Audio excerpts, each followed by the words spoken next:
Olá, queridos. Capítulo 12 do livro de 1 Samuel.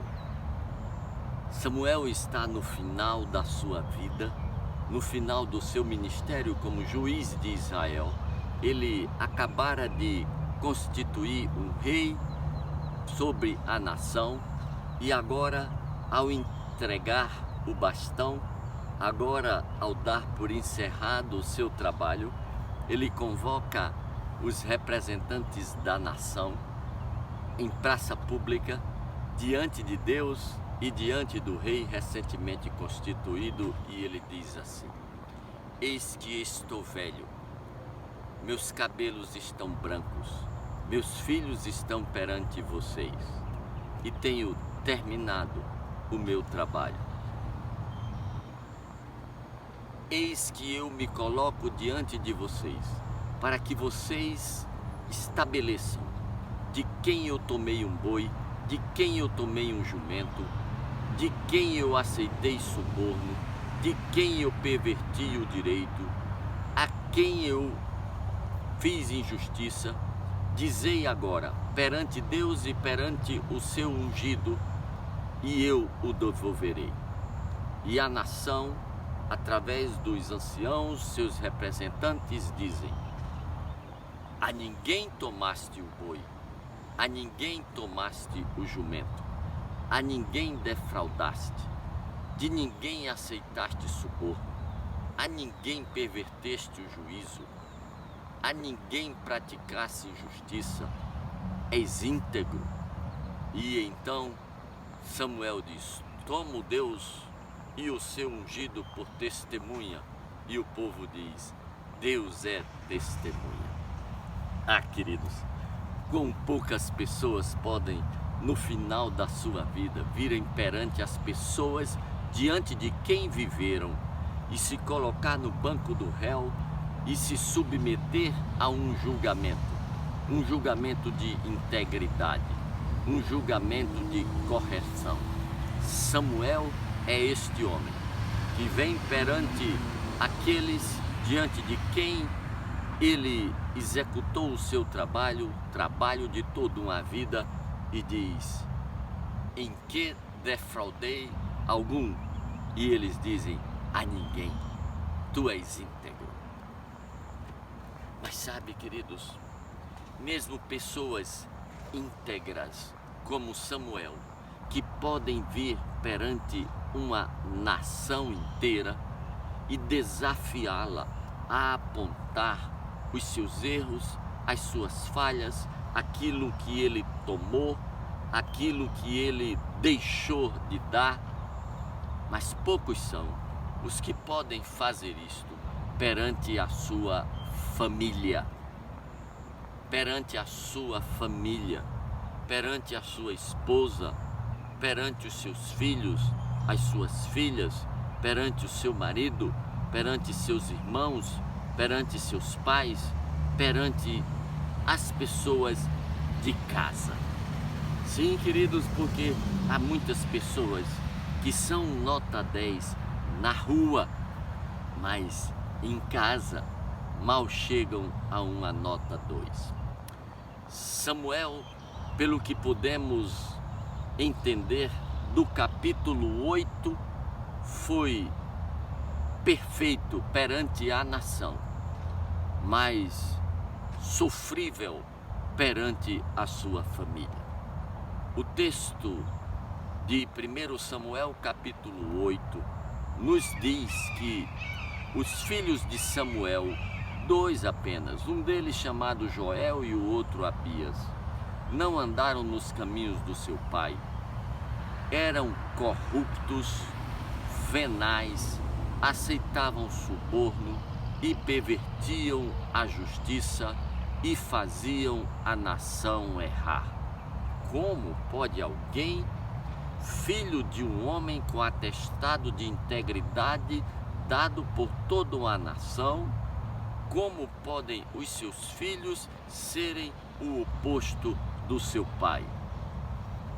É que muitas vezes os pais estão tão ocupados sendo perfeitos perante a nação que se esquecem de serem exemplo perante a sua casa.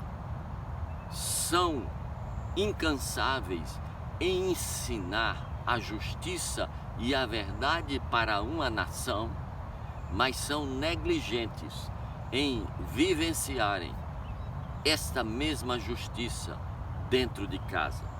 Às vezes, porque não estão dentro de casa, às vezes porque estão na rua, num trabalho incansável, mas dentro de casa, a mais absoluta omissão. Por alguma razão, porque esses meninos cresceram talvez sem verem o exemplo do pai, porque ele estava fora, sem ouvirem o ensinamento do pai, porque ele estava ensinando a nação, e esses meninos cresceram sem saberem quem era Deus, sem saberem como Deus pensava, como Deus agia e o que Deus queria de cada um deles. O Salmo 145 talvez explique isto. O Salmo 45 diz: Tu és o meu Deus, o meu Rei, todos os dias bendirei as tuas maravilhas pelos séculos dos séculos. E no verso 4 vai dizer: Uma nação contará a outra nação os teus poderosos feitos. Uma nação louvará a outra nação a tua magnificência. Uma nação ensinará uma outra geração quem tu és, a tua justiça, a tua bondade, a tua graça, a tua misericórdia, o teu poder e a tua fidelidade. É dever de uma geração ensinar a próxima geração. É dever de uma geração viver perante a próxima geração, para que ela possa saber o caminho por onde deve andar. O autor do livro de Provérbios diz: ensina a criança no caminho em que ela deve andar. Não é o caminho, é no caminho, e há uma diferença muito grande. Quem ensina o caminho aponta para um caminho no qual muitas vezes não está andando, mas quem ensina no caminho, ensina passo a passo, ensina caminhando, ensina vivendo, ensina falando, ensina sendo. Talvez Samuel não tenha tido o cuidado de ser, falar, viver, andar, para que seus filhos pudessem ver. E você deu conta do recado?